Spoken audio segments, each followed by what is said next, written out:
You have a public speaking engagement coming up. You've never done public speaking before and you are extremely nervous. Or you've done it 1 to 2 times before, but you weren't very good at it and you don't want to repeat the same mistakes. If that sounds like you, you've clicked on the perfect video. The thing is, as you advance in your career, as you advance into leadership, you'll be required more and more to be involved in public speaking engagements, whether it's talking to your team, whether it's talking at a conference, or whether it's talking in a virtual webinar. Public speaking is going to become a part of your regular job as a leader. And without any specific training in public speaking, it is completely normal that you wouldn't be very good at it. But my hope with the do's and the don'ts that I'm going to share with you in this video is that you will develop the confidence and the know-how to become really good at public speaking. You'll know what to do and what not to do to become a good public speaker. So let's start with the don'ts. Don't wing it. Many people make the mistake of wanting to wing it when they have a public speaking engagement.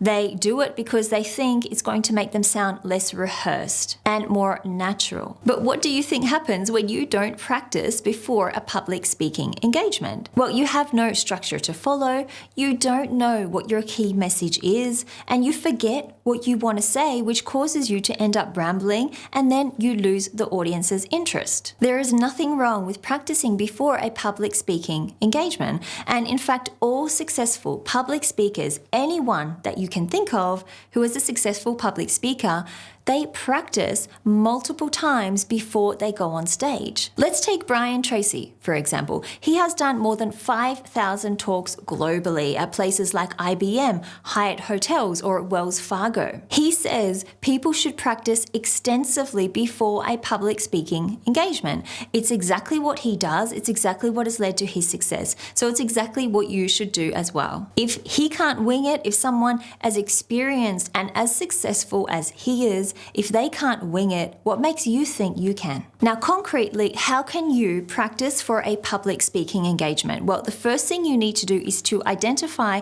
your key points. Identify the main points that you want to talk about. Then you go in and you identify your sub points. So under each of those main points, what are the sub points that you want to talk about? I recommend you write out a main script, write it out word for word as though you were doing the public speaking engagement and presenting it to an audience. Now, you also need to practice it and rehearse it. What I don't want you to do is to rehearse it word for word. Yes, you have written out your main script word for word, but that's so you can get those thoughts onto the paper. When you rehearse it, I want you to rehearse the main points, the key points you have written down, and also the sub points. Rehearse those, rehearse how you are going to say those, how you are going to give emphasis to certain words or to certain phrases. Rehearse that multiple times before your public speaking engagement.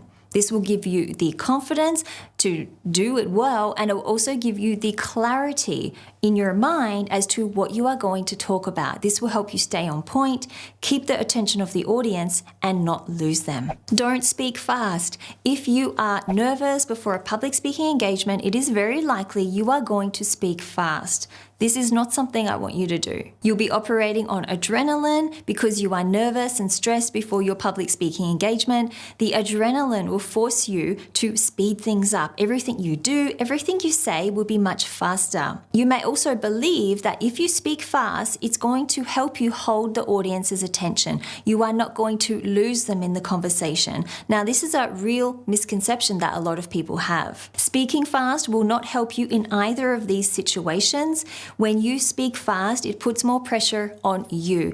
You have more pressure on yourself to remember what you are going to say next, to remember what your key points are.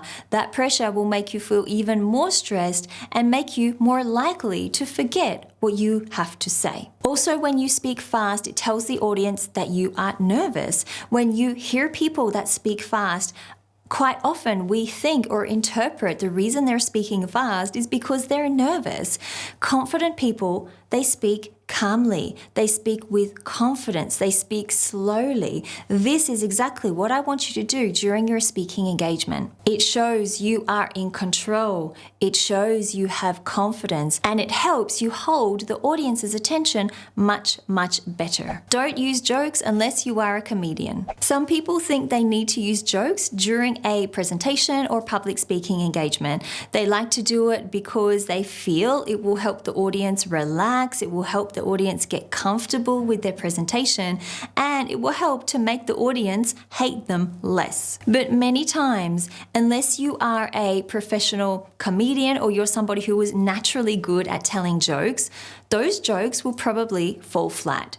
Nobody will laugh. You won't get the response that you're looking for from the audience. They may even wonder what is going on with this person who is giving this presentation. Jokes are risky. They are really risky to use during presentations or public speaking engagements if you are not good at it. Personally, I don't consider myself to be a funny person. I am not a comedian. It's not the style of communication that works really well for me or the style of communication I'm used to using. So for me, I would never use a joke at the start of a presentation or public speaking engagement because I know I would not be able to get the response that I wanted. The joke would fall flat and it would make me look really bad as a public speaker. For you, maybe it's something you need to think twice about. We have covered 3 don'ts so far in this video about public speaking. If you've liked what you've learned so far, then please subscribe by hitting the button below this video.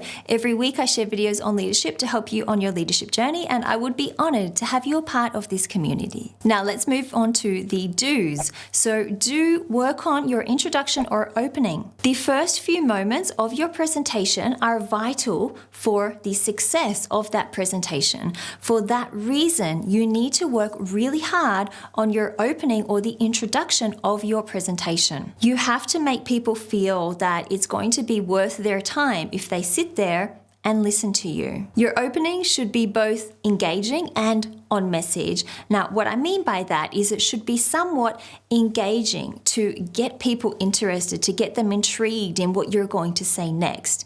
And it should be on message to tell them exactly what your talk is going to be about, what your presentation is going to be about. And from that, they will decide whether it's worth their time to listen to you. Good examples of what you can say during the opening of your presentation: you can use a thought-provoking question, you can use a bold statement, you can use a story or anecdote. Let's look at some examples for each of these. So let's say you're giving a talk to the accounting industry. It's an accounting organization and a bunch of accountants you're giving a talk to. You could start by using a thought-provoking question like this: can leaders in the accounting industry be creative? So this question puts in the mind of the audience, can people or leaders in the accounting industry be creative? This kind of goes against the normal stereotypical image we have of accountants, that they're boring and that they're dull. So putting this thought-provoking question, getting people to think about something that is a little unusual or a little different, gets them more interested in what you have to say, and it also sets the stage for the topic of the whole talk. Let's look at how you can use a bold statement. People believe that accountants are incapable of being creative. So this is a bold statement, very stereotypical, that accountants cannot be creative. You're putting that statement out there to the audience, getting them to agree or disagree with you. You're trying to generate some kind of response, and by generating that response, you're going to get them more interested in the rest of the talk and what you're going to say next. Let's look at how you can share a story. Last year, I was working with an accounting firm on a signature leadership program for their mid-level employees. I knew one of the things holding them back was lack of creativity. So I wanted to put a lot of focus on creative thinking in the program to free these employees from such structured, narrow thinking. I proposed the idea to senior leaders. They immediately shut down the idea. Creative thinking isn't supported in the accounting industry. So imagine I was giving a talk as a leadership coach to a group of accountants.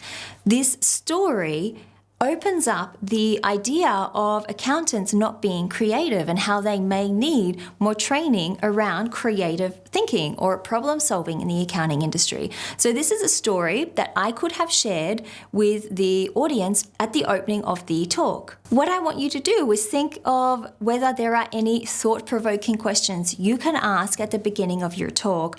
Are there any bold statements that would really grab people's attention? Are there any stories or anecdotes that you can share to get people interested in what you are going to say for the rest of the talk? Do look people in the eye. And when I say look people in the eye, I mean when you're on stage, look directly in the audience's eye. Choose people one by one to look at and look at them in the eye for a few seconds. This will really help you to connect with the audience. It will help you to get their attention. They become more alert in the audience because they're wondering, are you going to look at them next? A lot of people make the mistake of looking at the back wall or even looking at the ground. This is not where your audience is. You need to look exactly where your audience is. If they are sitting in chairs and you're on a stage, you need to look them in the eye. If they're standing up, say it's a networking event or a conference you are talking at, you need to again look each person in the eye. Look to the audience where they are. And the strategy I use is every few seconds, hold eye contact with one person in the audience. Look from left, choose one person, hold eye contact with them for a few seconds. Look to the middle, find one person, hold eye contact with them for a few seconds. Look to the right, hold eye contact again for a few seconds. Do this throughout the talk. It will really help to keep people engaged. It will help to keep them alert and hopefully interested in what you're saying. Do use the power of silence. What I mean by this is the pause. You've heard of the pause, right? The pause during conversations, during public speaking engagements is extremely effective and extremely powerful in capturing and engaging people's attention. Periodically throughout your speech, pause. Pause for 2 seconds or 3 seconds if you can hold it that long. Pause once you have finished an important point. Once you have finished saying something that is profound, something that you want the audience to really remember and walk away with. Pause after these important points in your speech to give it a lot more emphasis and to help the audience understand that it was something very important you just said and something that you want them to really hear, understand, and listen to. Don't be afraid of losing the audience's attention. If you pause, you won't. A lot of people are afraid that this will happen, and that's why they keep talking or speak fast during their presentation. But this is not what's going to happen if you use the pause. What the pause does is it alerts the audience, it wakes them up, and it gets them interested in what you are going to say next. It's like a suspense that you have put into your presentation or your talk. So it's a very effective way of engaging the audience and keeping them interested in what you're saying. And the last tip is to address an issue that can be very common, but also very embarrassing for many people when you're on a public speaking engagement, and that is sweating. Speaking publicly makes people nervous. It makes people stressed. And when you're nervous or stressed, you probably sweat. Most humans do.